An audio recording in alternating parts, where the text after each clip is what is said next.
Welcome to my channel, The Good Book Tales. In today's video, we dive into a mystery that's been whispered across generations, locked in the pages of ancient texts, and painted in the minds of those searching for deeper meaning. This is the story of the burning bush. It started on a quiet morning, the kind where the sun hangs low like it's unsure about rising. Somewhere in the rugged wilderness, far from the noise of the modern world, a man named Elias was searching for something, though he didn't quite know what. He was a simple traveler, not a prophet, not a preacher, just a man trying to make sense of the pain he carried. A recent loss had shaken him to his core, and this trip was supposed to bring healing, or at least some silence. But silence has a strange way of speaking. As he wandered deeper into the desert, past the dry winds and brittle rocks, something caught his eye. A strange flicker. Not the shimmer of heat, not a trick of sunlight. It was fire. But it wasn't spreading. It wasn't consuming. It was alive. And yet, nothing was turning to ash. A bush, fully engulfed in flames, stood untouched by destruction. The air around it shimmered, but there was no smoke, no smell of burning, only stillness. Elias stood frozen. His breath caught in his throat, and for a moment he felt like he had stumbled into something ancient, something sacred, something he was never meant to see. Now most people would turn back, tell themselves they imagined it. But Elias stepped closer, and then it spoke. Not with a voice that came through his ears, but one that resonated deep in his chest, like thunder wrapped in a whisper. It called him by name, not once, not twice, but 3 times, each time louder than the last. A warmth spread through his bones, not from the fire, but from the words that followed. "Take off your shoes," the voice said. "The ground you stand on is holy." Elias didn't understand. Who was speaking? What was this fire? Was it divine? A warning? A test? He looked around. The desert was empty. No signs of life for miles. Yet something in the air had changed. Heavy, electric, waiting. And that's where the story truly begins. What Elias would uncover next would shake the foundation of everything he believed. His identity, his past, and the role he was chosen to play in something far bigger than himself. The burning bush wasn't just a sign, it was a call to action. But at what cost? In this video, we'll follow Elias on a journey through the supernatural, the spiritual, and the personal. A path that will lead him to ancient secrets, lost truths, and the burden of a message that could change the world. But be warned. This story doesn't lead where you think it does, because what lies behind the flames is more than just fire. So stay with me, because what Elias sees next will force him to make a choice. And some choices, once made, can never be undone.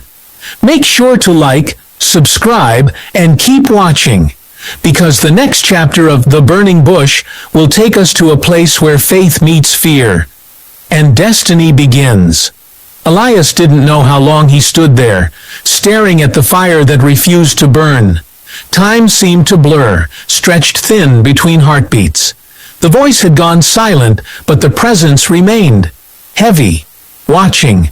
Something about it felt ancient, like the earth itself was holding its breath. He looked down at his boots, hesitated, then slowly knelt and untied them. The ground beneath his bare feet was warm, but not from the sun. It felt alive, like it was humming with something bigger than him, something he couldn't explain. All around him the desert was quiet, but not dead. There were echoes now. Not voices exactly, but impressions. Whispers that brushed past his ears without sound. Shadows that moved even though the sun hadn't shifted. He wasn't alone, even if no one was in sight. He felt it in his chest, in his bones. This place had been waiting for him. Elias had always been skeptical of things he couldn't touch or see. Raised in a city where stories were told for comfort, not truth. He never believed in signs or visions, But here he was, face to face with a mystery that defied logic. And deep down, something in him was changing. He thought about his childhood, the stories his grandmother used to tell, tales of messengers, burning signs, voices that came from beyond. As a boy, he laughed them off, but now, standing in front of a bush, wrapped in fire but untouched by it, those stories didn't seem so far-fetched. Still, questions kept piling up. Why him? Why now? What was this voice, and what did it want? Was it trying to warn him, or guide him? He took a cautious step forward, drawn in by the fire's strange glow.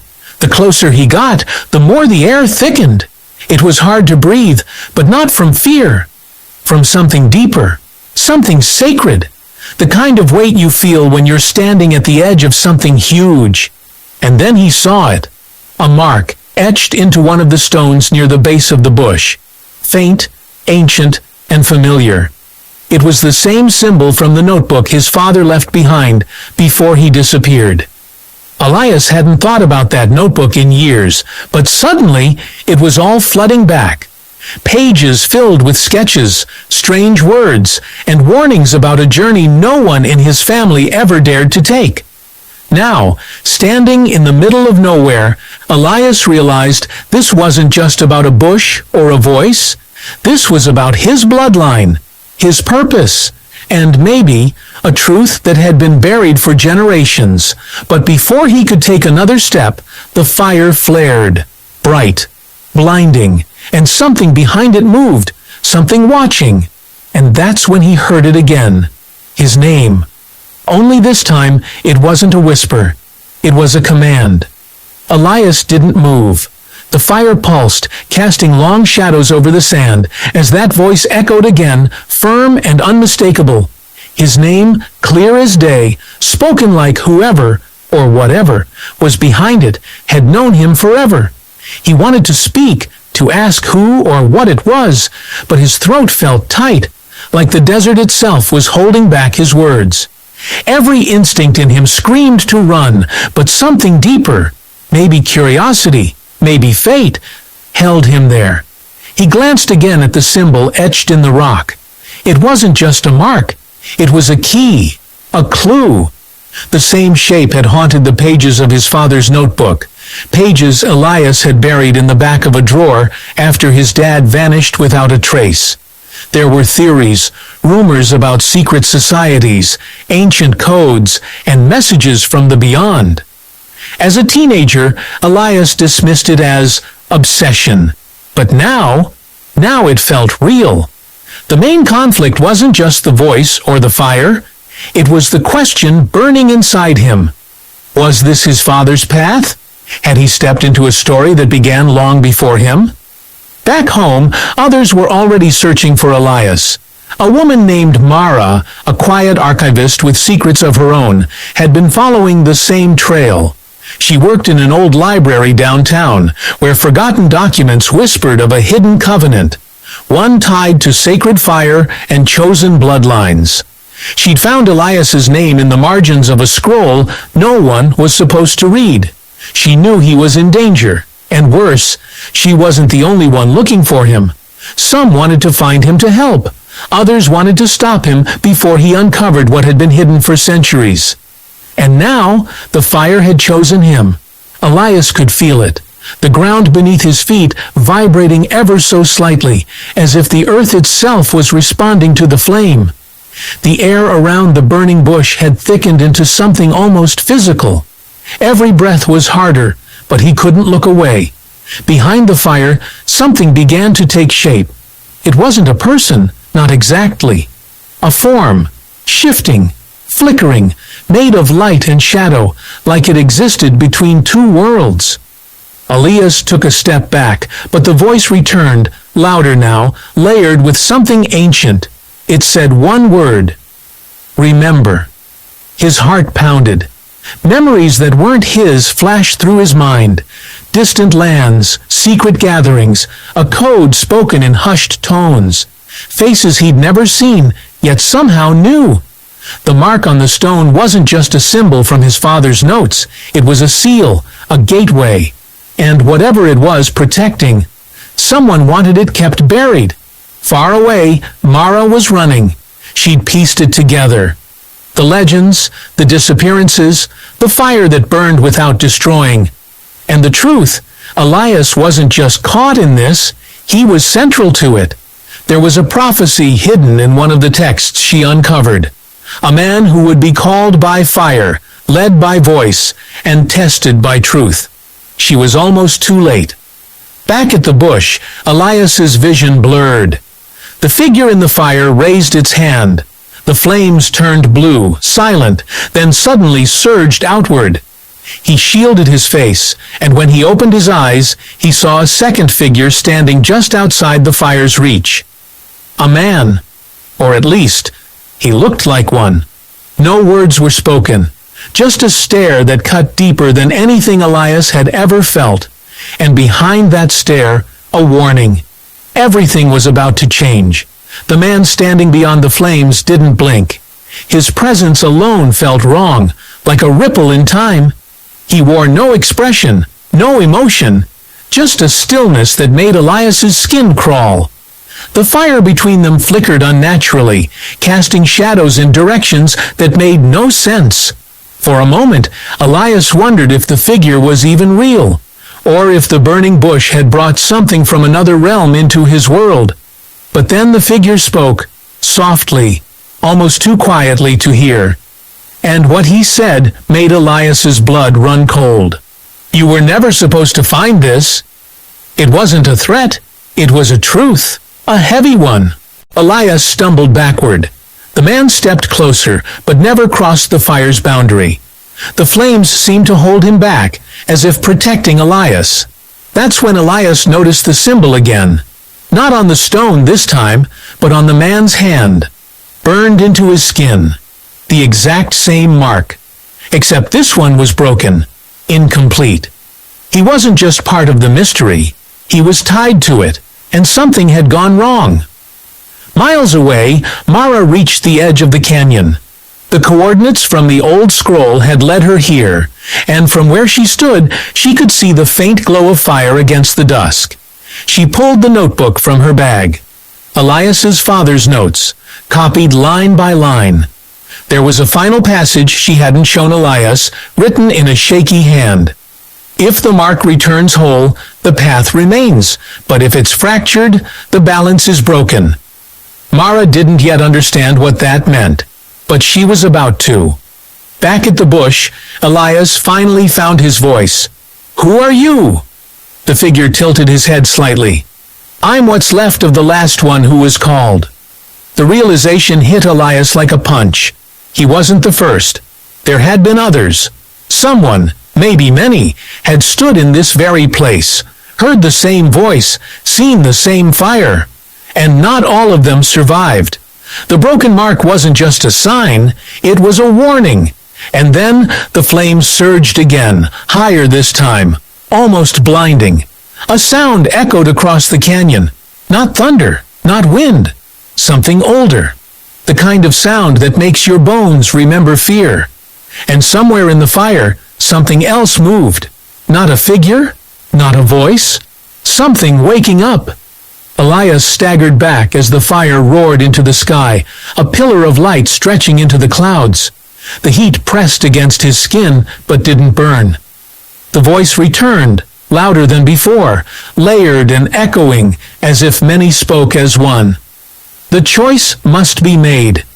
His heart pounded, his mind racing. The man with the broken mark stood still, unmoving, eyes locked onto Elias like he was waiting for something. Maybe permission, or judgment. Mara reached the edge just in time to see the wall of flame rise. Her breath caught. She yelled Elias's name, but the wind swallowed her voice. She sprinted forward, notebook in hand, the last passage repeating in her mind. The path remains, if the mark returns whole. Elias turned to the fire, then to the man beyond it. "What happens if I walk through?" he asked. The man's voice was quiet, but clear. "You carry the fire. or it consumes you." The words didn't make sense until Elias looked at his own hand. The mark, it was there now, glowing faintly, whole. He took a breath, heart in his throat, and stepped into the flame. But the fire didn't burn. It welcomed him, wrapped around him like wind. Inside it, time unraveled. He saw everything. His father, years ago, standing before the same fire, but turning away, choosing fear, hiding the truth. That's what had kept the path broken. But Elias, he chose to stay, to listen, to accept.